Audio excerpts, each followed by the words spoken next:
Welcome everyone to this Bristol Benjamin Meaker Distinguished Visiting Professor Showcase talk, which is part of the Bristol International Festival of Research and Partnerships. My name is Sam Barlow and I'm the International Research Partnerships Officer. Before I hand over to our speakers, just a few words on housekeeping. Please make sure your microphones remain on mute in order to avoid any background noise interference. This session is being recorded, and so just to note that by attending you are consenting to being recorded. We will be adding this to our IRP YouTube channel, which can be accessed from our IRP website.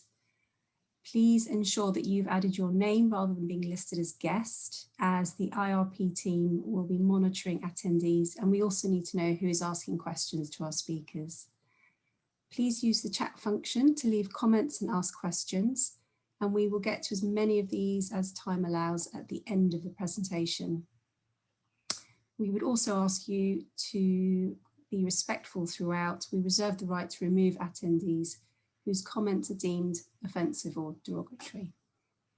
And so without further ado, I shall hand over to our former Bristol Benjamin Meaker Distinguished Visiting Professor, Dr Thompson, who visited Bristol in 2019-20, and his host, Professor Alison Rust. Over to you both. Great, thanks very much, Sam. So I'll just share my screen. I think just, yeah, here we go.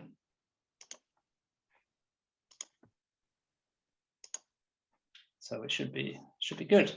And so I'll hand over to Alison to start. Thanks, John. So we're mostly going to hear from John. He's going to talk about earth metals and our future. It's a super important topic, and we were sort of given the option of talking about work we've done in collaboration as part of his fellowship, but we decided, well, as always, you always wish you could do a lot more and hope you can do more in the future. And so we felt that was kind of premature. So instead, he's going to talk about this fairly broad and really important topic. Next slide, please.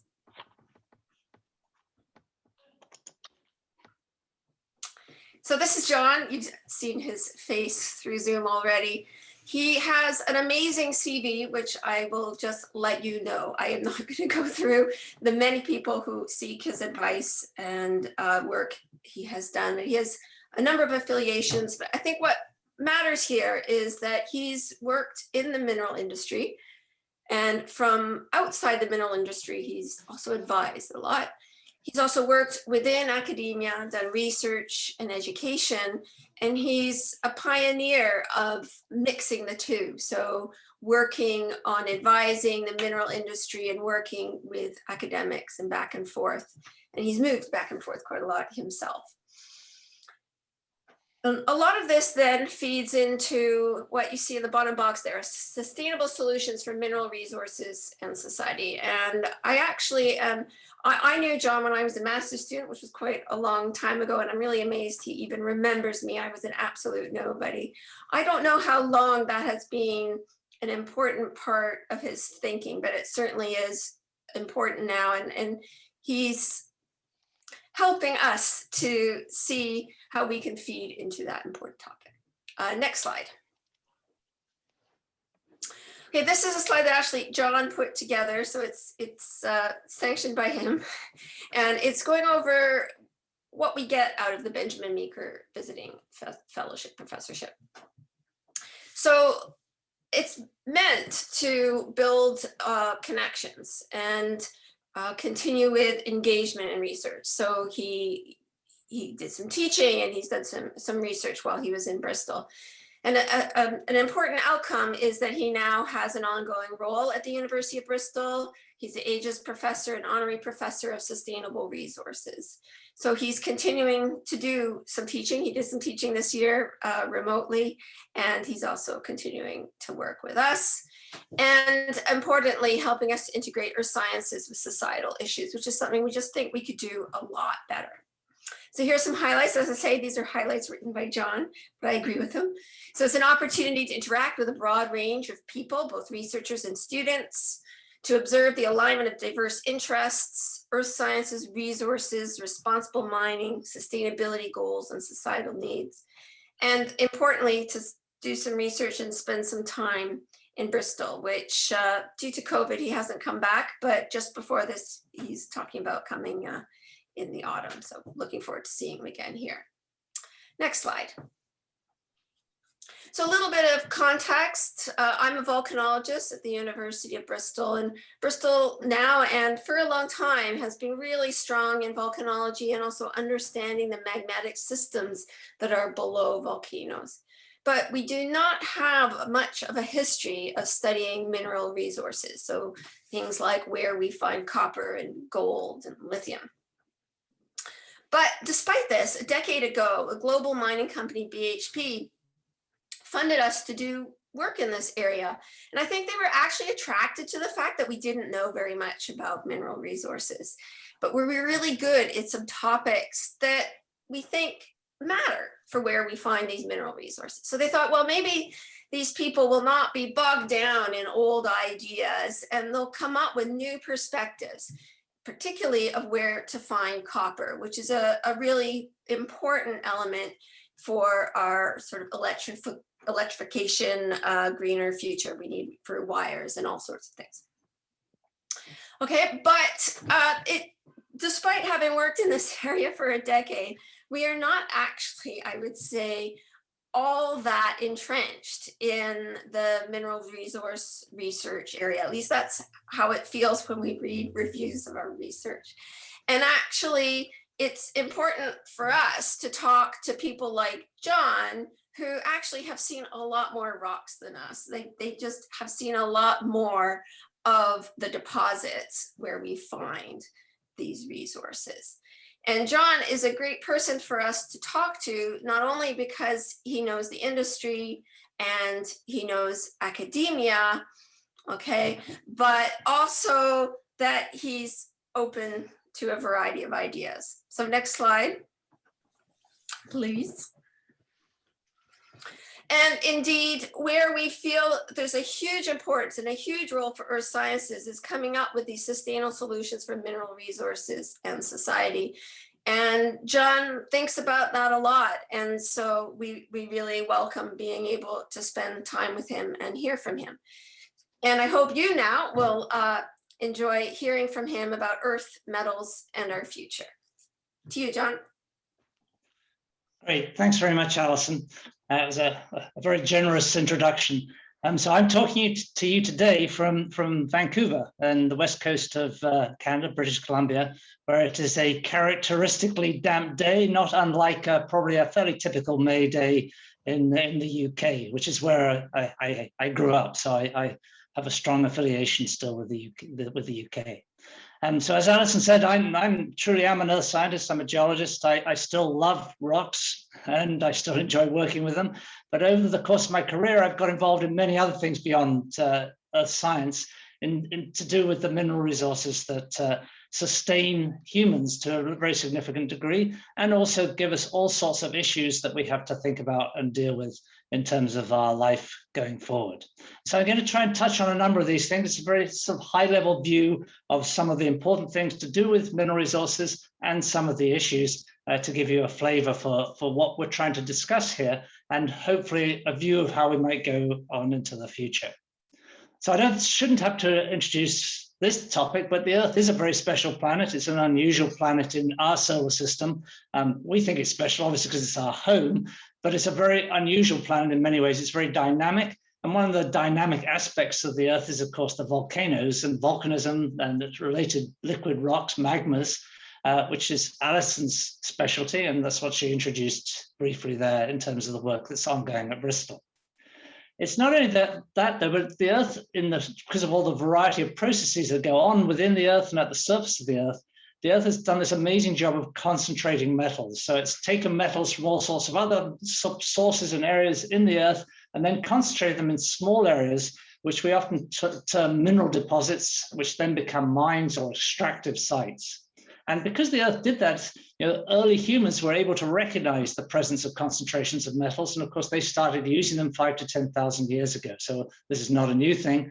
And they could recognize it because some of the minerals that host metals just stand out. They're kind of obvious. And so people get attracted to them, and then they realize they could somehow extract the metal from them and start using the metal. So we've been in this business for a long time. It's been critical to human development, and it still is in many ways critical to human development. And I'll talk a little bit about that. So these are just a couple of pictures that show you vividly how we can see how metals are concentrated in Earth processes. So the picture on the top left there, this is a picture from deep in the ocean. So that would be around 4,000, 3,000, 4,000 meters beneath the surface of the ocean. And this is what we call a black smoker. And it's a vent at a site of active magnetism, volcanism on the seafloor. But in this case, these are fluids coming that have been circulated through the ocean crust and are coming up, and they are highly enriched in metals. So a lot of copper, zinc, sometimes gold, sometimes silver in this black smoky material. And the black smoky material is actually very fine minerals, sulfide minerals that contain these metals. So we can see this process, we can see this concentration, although we obviously can't see it every day when it's on the bottom of the ocean floor. But when we dive on it, we can find these sites. And then the picture at the bottom right is a hot spring in North Island, New Zealand. It's called Champagne Pool because it effervesces. There's these bubbles of CO2 actually that come up through the water and are emitted into the atmosphere.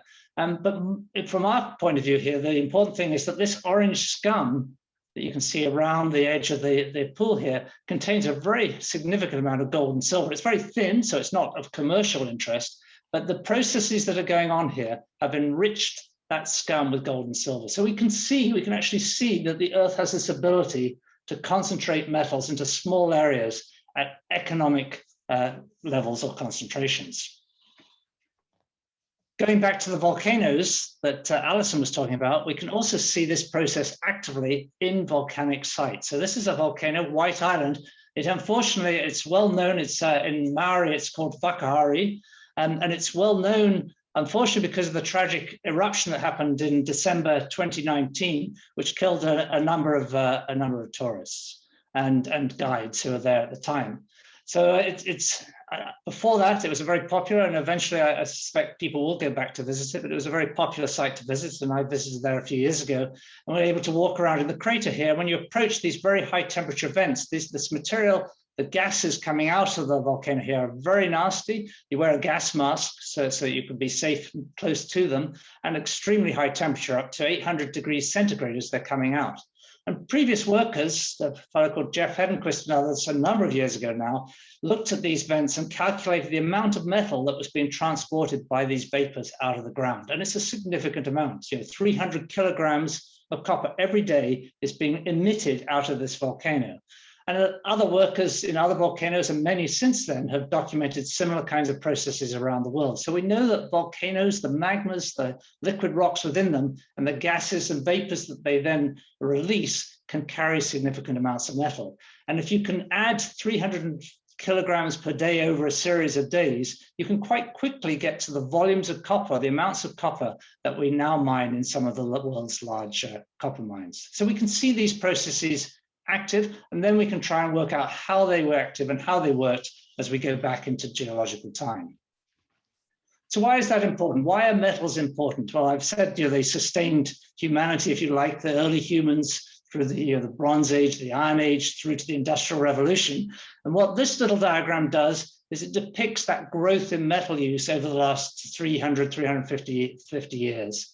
From early windmills that didn't involve very much, and I should say that each one of these circles and the abbreviation represents a metal, with the metal being the abbreviation for those of you who don't use these things regularly.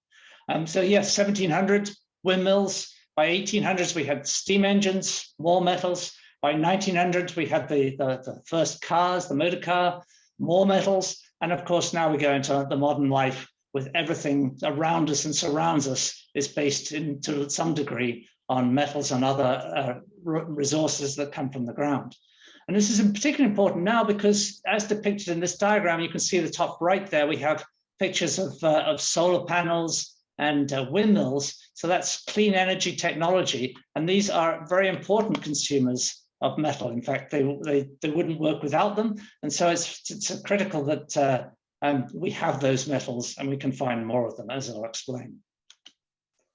So just to indicate this relationship between metal use and the use of clean energy or electrification, for example, of electric cars, This little slide summarizes some of these things. And the top line, I don't expect you to read all of these points, but the top line here is that the electric car, and this is what you recognize probably as a Tesla, uses 2 to 4 times as much copper in it as a regular conventional car, along with a bunch of other elements that are listed here. A wind turbine requires 180 tons of steel. This is for a 1.5 megawatt wind turbine. We're now talking about anywhere up to 9 megawatt wind turbines. So we're going to use a lot more steel, and requires 3 tons of copper and other critical minerals. Solar, there's a whole list of elements here going into solar panels and LEDs and other things.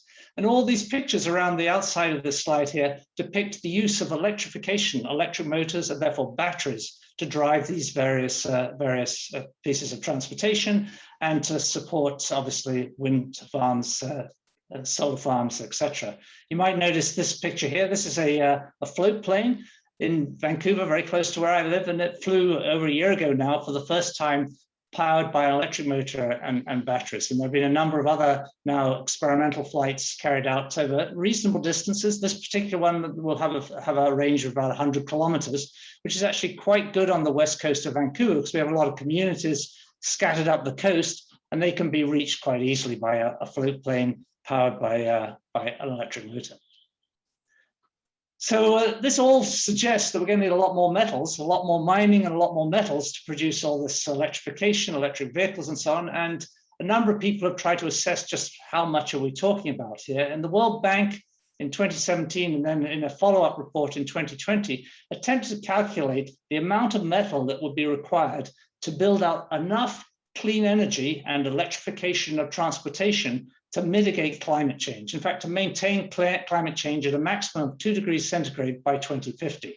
And the numbers that they came up with are listed here. And these are for some critical metals that are associated with electrification: lithium, cobalt in batteries, indium goes into screens and solar, nickel again in batteries, aluminium or aluminum in North America, and copper are very much part of the electrification story. And you can see there are massive increases in the amount of these materials that we're going to need if we're going to build out sufficient clean energy to mitigate climate change. And that also includes not only sort of transportation and power generation, but energy storage, as shown in the bottom left here, is a very important part, because by storage we can maximize the contribution from intermittent power generated by wind and solar.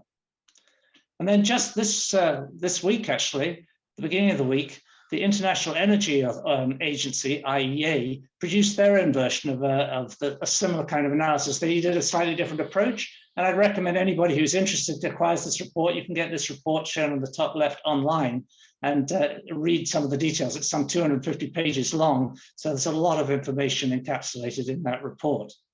What I particularly like is the first statement here: the mineral requirements of an energy system powered by clean energy technologies differs profoundly from one fueled by traditional hydrocarbon resources. And that's a key statement. It's a massive change that we're undergoing, and that massive change requires a lot of metals. And then again, this slide over here on the right, this is one of their many, many diagrams in their report.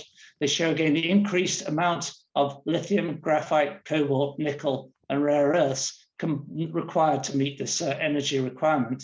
And this graph here shows the contribution from different end-use sources. So the yellow bar here is electric vehicles, and the orange is electricity networks, which are by far and away the greatest contributions to that demand above and beyond the actual power generation in wind and solar. And I note finally the statement at the bottom that says electricity networks need a huge amount of copper and aluminium, with copper being the cornerstone of all electricity-related technologies. So of course you could ask, well, why can't we substitute? Why can't we use something else than copper? And unfortunately, copper has just some unique properties which make it very difficult to substitute for in terms of electricity. You know, aluminium is used in many instances, but the density difference between aluminium and copper make it not as efficient in many cases as copper. So it's a complicated picture and one of growing demand. So we need all these metals. So where do they come from? Where do they come from the Earth? I showed you how they can form the Earth, but how do they exist on Earth before humans get their hands on them? And the answer is that the metals nearly all occur in minerals. In fact, one of the rare exceptions is gold, shown here in the top right side of this slide, where gold actually occurs in nature as gold. And we find gold by panning sometimes in streams and so on. We can actually find the native element. But in most cases, most metals occur in other minerals. And the Earth is made of minerals. There's well over 4,500 minerals on planet Earth. And so we go looking for the minerals in order to find the metals. So the green rock that's got me all excited on the left, and you've seen this photograph already, that green color indicates the presence of copper. So that's a copper-bearing mineral. And the photograph in the center there, that's a very nice silvery grain. That's a grain of a mineral called molybdenite, which contains the metal molybdenum, which is a very important metal for hardening of steel and so on. So we go looking for these minerals in order to then find the metals. So the problem we face, and this is the challenge of mining, the thing we need to think about, is that when we find these rocks with metal-bearing minerals inside it, it's a very small component. So you can see over here on the right, this light, bright silvery grain here, that's an iron and nickel sulfide on the left and a copper sulfide on the right. So that's the mineral, but most of the rock, there's a few more specks of it, but not much. And the one in the middle here, that's a copper mineral. Copper mineral is bornite, which is a nice copper mineral, but there's only a tiny little bit of it in a big chunk of rock here. Over here, a little bit more on the left-hand side, you can see these bright minerals are all contain metals again. These are copper-bearing minerals, but the rest of the rock here doesn't contain any. So the majority of the rock when we mine becomes waste. We're only extracting these minerals here in order to get to the metals, and the rest of that material becomes waste. And this is really the problem that we face. So here is a very large operation shown pictures from a very large mine. And this is the big hole in the ground, which we're digging in order to get to those minerals. And then we move the minerals around. A tremendous amount of material gets moved in these very large trucks, which carry 200 to 400 tons of rock every time. We grind and crush the rock into very fine powder such that we can then extract those specific minerals that contain the metals. And 99% plus of that material then becomes waste. And this is where it ends up in these large, what's called tailings dams, this finely ground rock that sits out and slowly settles over a very long period of time. And this, of course, is a huge footprint. And this is a huge footprint that's related to mining. And this is what we see in society and what many people find very difficult to deal with when they see these vast disturbances of the land surface. So we clearly, if we're going to solve the climate change issue by providing metals to deliver clean energy, we can't do that in a way that adds to the problem we're trying to solve. We have to find a way to mine which is as responsible and as effective as possible. So what are we doing about that? Well, the good news is that the mining industry actually is responding to this with a lot of innovation and attempts to do things differently. So these are just some of the technical things that are ongoing. I'll talk a little bit more about some of the other aspects in a moment, but electrification, removing diesel for these massive trucks and powering them by electricity, obviously, is a good thing. Automation now is well established. So this large truck, again, on the top right here, carrying about 300 tons of rock.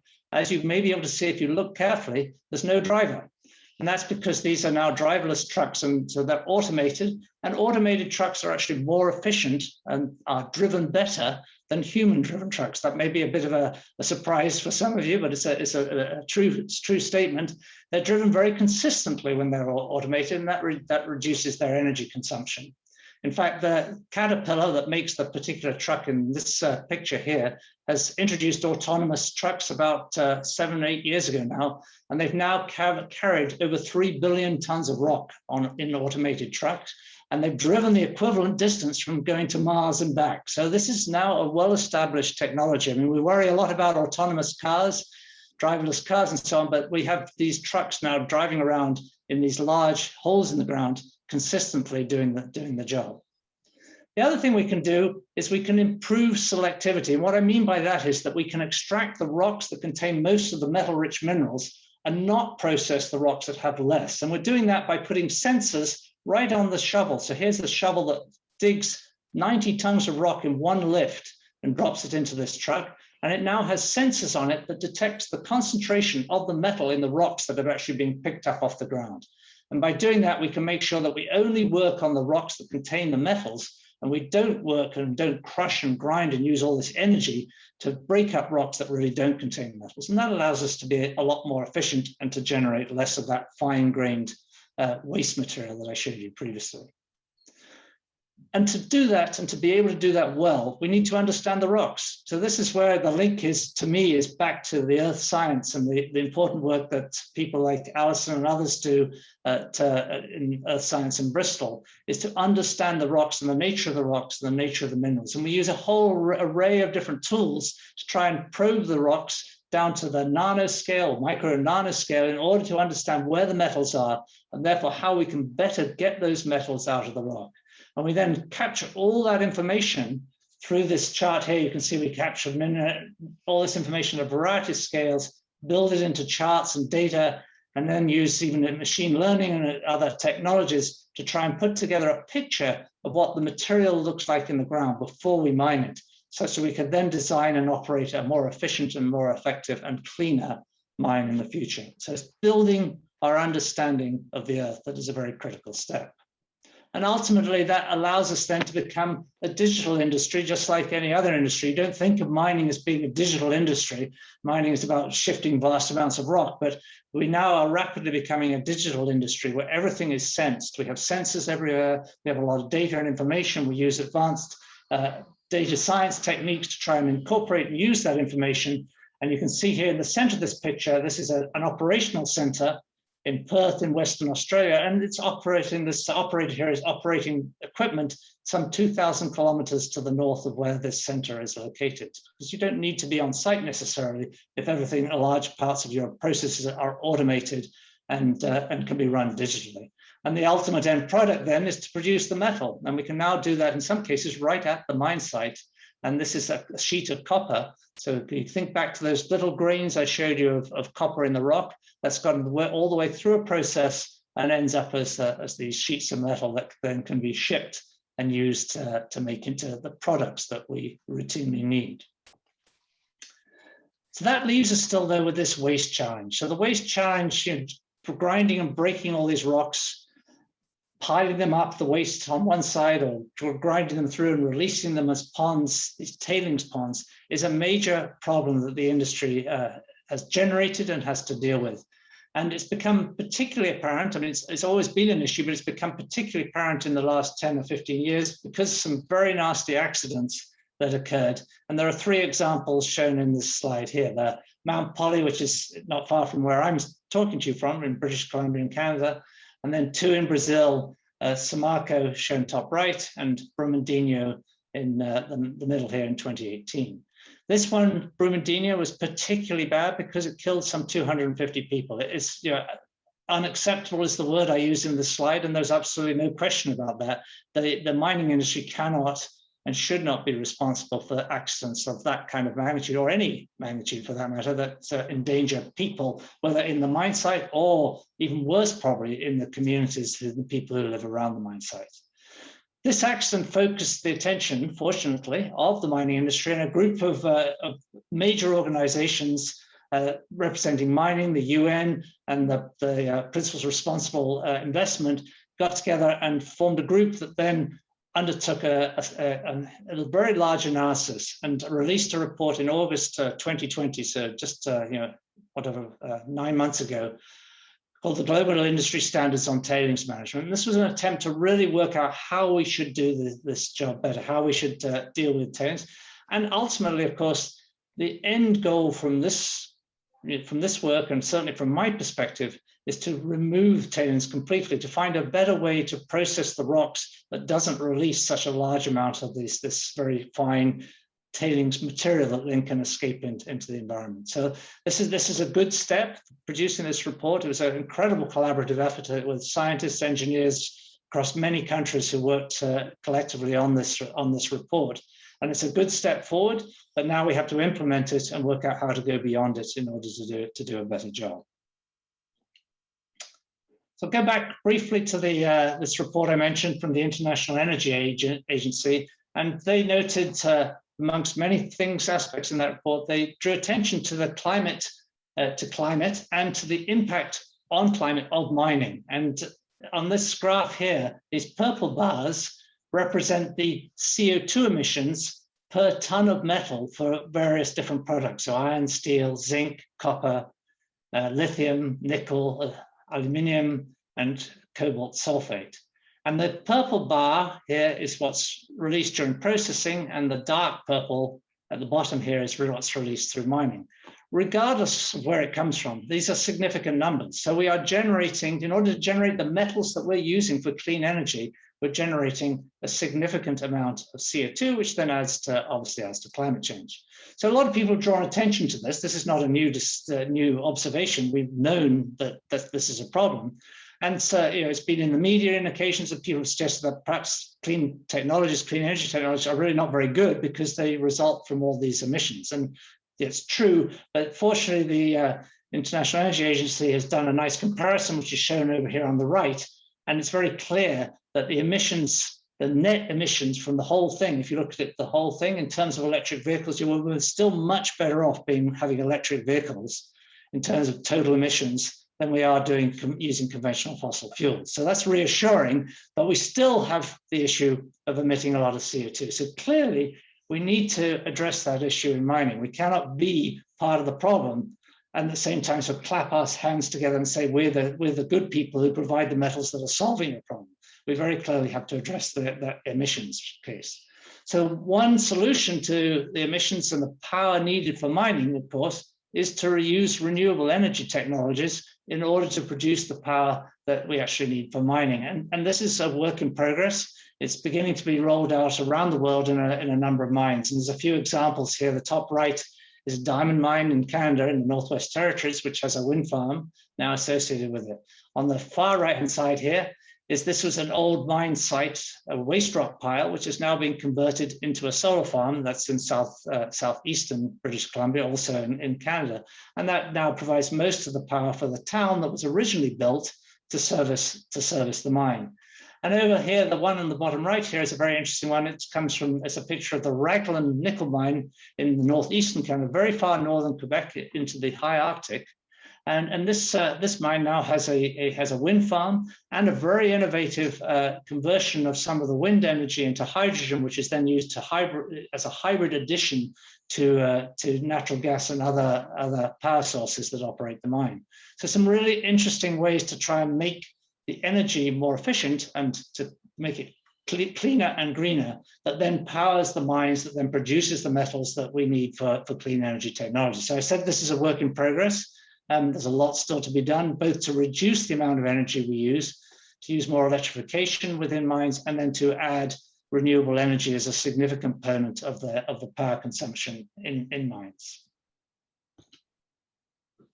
And here's an interesting another example. This picture is a picture of a coal mine, in fact, in Wyoming in the United States, that has clearly been restored, and in this case, converted into a very significant wind farm. So another great example of a site used to produce fossil fuels in this case, but from mining, which is now providing clean energy. And I just reiterate this statement, it's absolutely critical that we have to improve mining, to deliver renewable energy and use renewable energy if we're going to mitigate climate change effectively. We just cannot view ourselves as very clever as humans for generating clean energy if the process of generating clean energy is a contributor to the problem.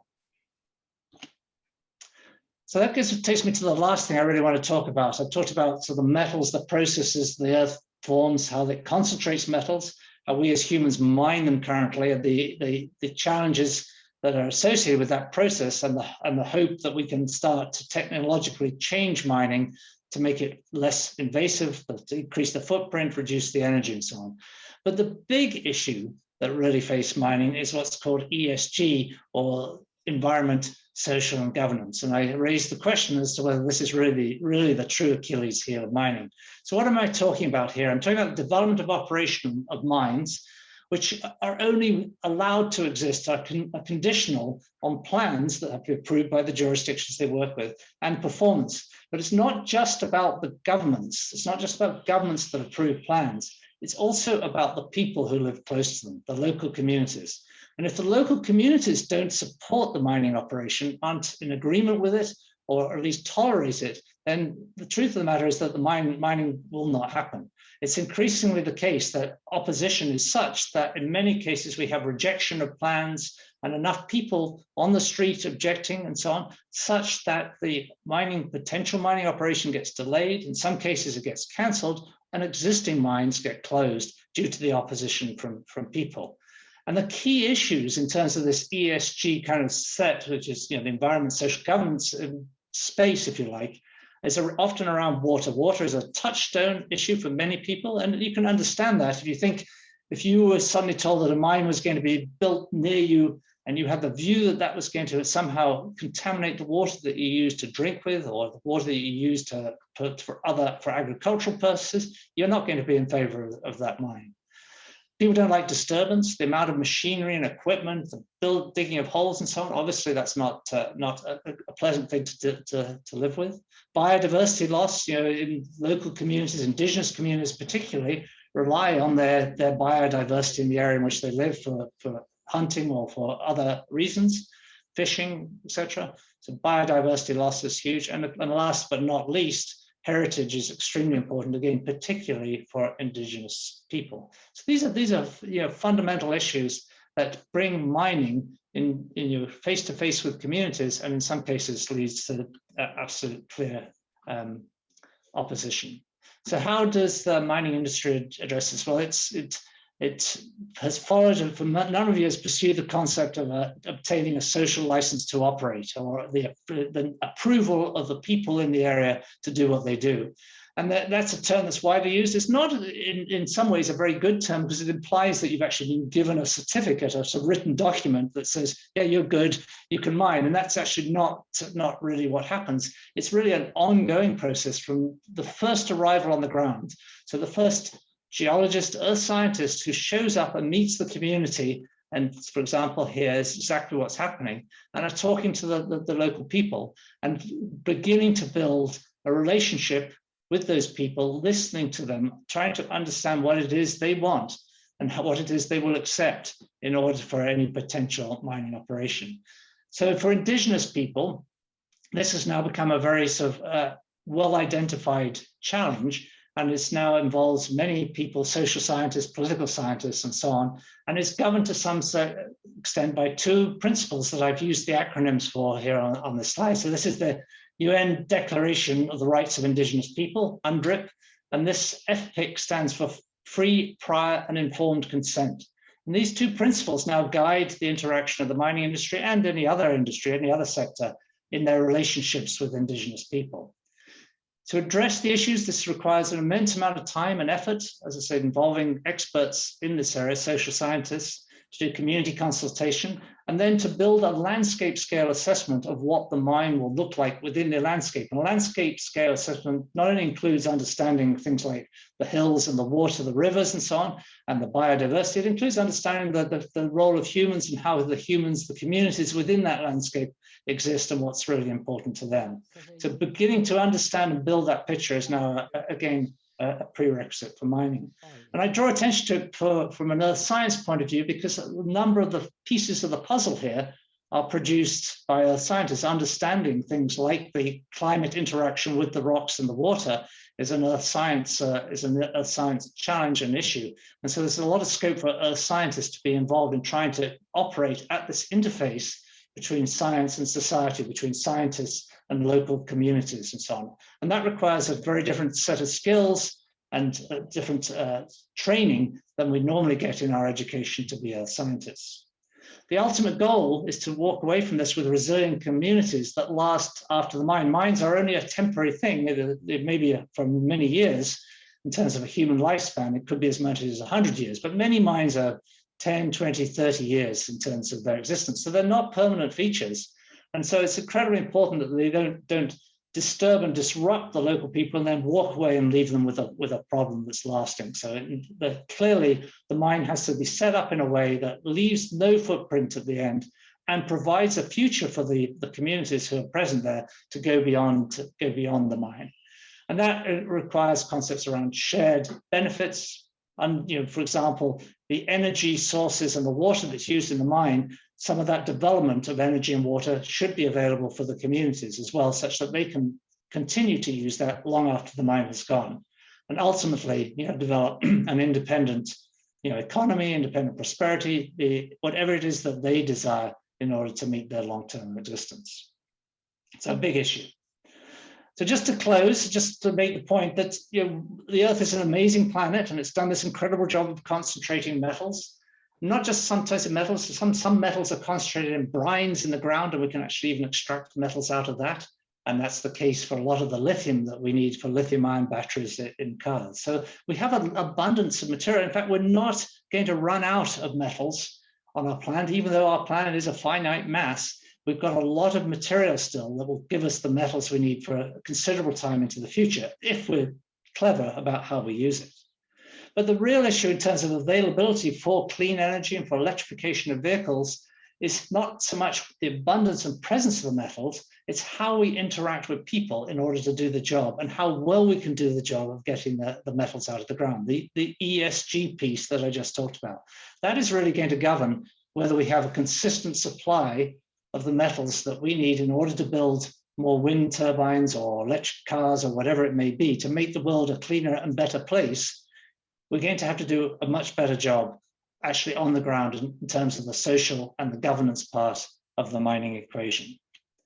So I'll leave you with a couple of views here. This is a view of the various factors I've talked about very briefly today. So at the top is the people part, that's us. We're the consumer, we actually drive demand. So we have a huge role in generating the demand and also some of the issues. And then arrayed around the Earth, we have the various pieces of the puzzle that I touched on very briefly here in this talk. And not so perhaps surprisingly, all these factors are interconnected. It's a complicated story, and we need to address all of them. And there's a circularity to the whole thing, which leads us into the concept of a circular economy.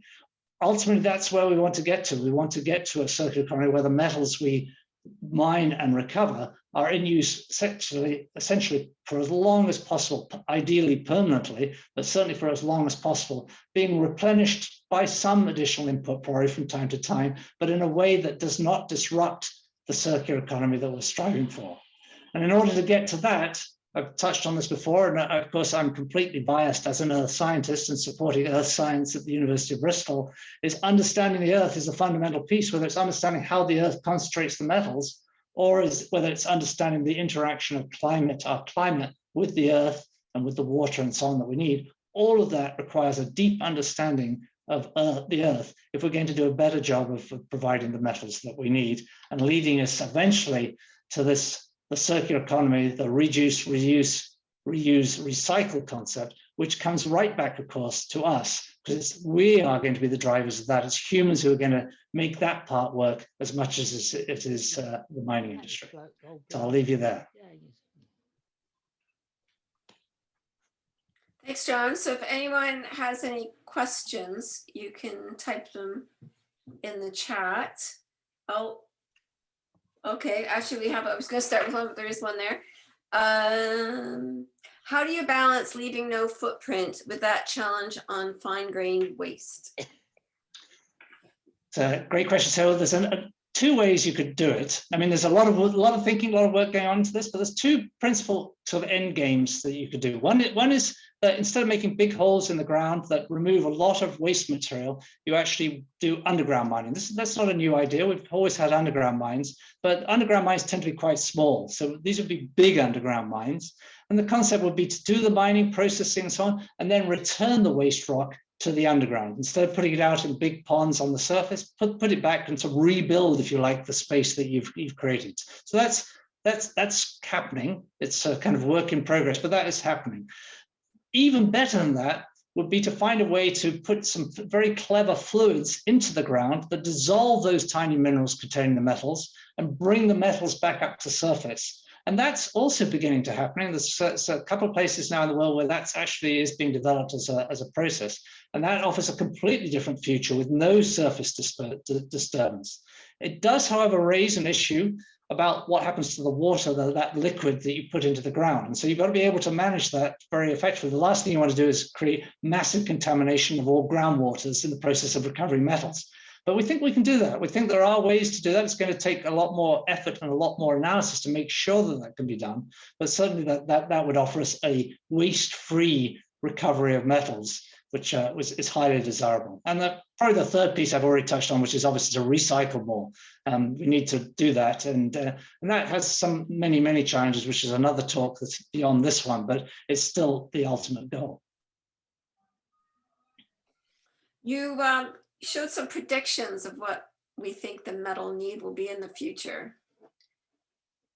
How well have we done that in the past? So we must have made, similar groups must have made some predictions of what we need to do now. Were they good predictions? That's actually a fantastic question and not an easy one to answer. The short answer is no, they're not very good. That's because it's very difficult to predict the future. Yeah, we have a bad habit of predicting the future in a sort of linear way. You know, things are going up, and so we just follow the trend and we make a prediction. But that isn't what happens. Things change, technologies change, the way we do things change, and you get it's much lumpier than that. The overall trend may be roughly correct, but they're big assumptions. So no, the numbers are not right. They've never been right, but they're not wrong by orders of magnitude. So in other words, they're estimates that give us a pretty clear picture of significant new demand. It could be probably 50 or 100% more, or it could be 50 or 100% less than the actual numbers that they're indicated. But the chances are will be somewhere in that kind of range. And if we look back in the past, if people have done this, that's more or less the case. They get periodic surprises with change, usually as a result of changing technology, but overall those trends hold up pretty well. So I'll ask one more question. So you obviously you want to educate everyone. You want to educate industry, what they should be doing better, or technologies and general public. Guess how much can individuals make a difference here? One little bit at a time. It's the only answer. And there is no magic formula. It involves a lot of work, a lot of people, and all of us playing a part. And it starts with events like this. It starts with conversations with people who are not part of our industry. We have a very bad habit in all science and technology areas of talking to ourselves and doing a wonderful job of telling ourselves how great we are, and not a great job of talking to other people. And so we need to spend a lot more time thinking about how we do that, how we engage effectively, with society in general, and then of course the communities in and around mines. It's absolutely critical, but society in general. So it's one piece of the puzzle at a time, and we all have to play a role. And well, I'm hearing more about it, a lot more about it now than I used to. I'm not the general public though.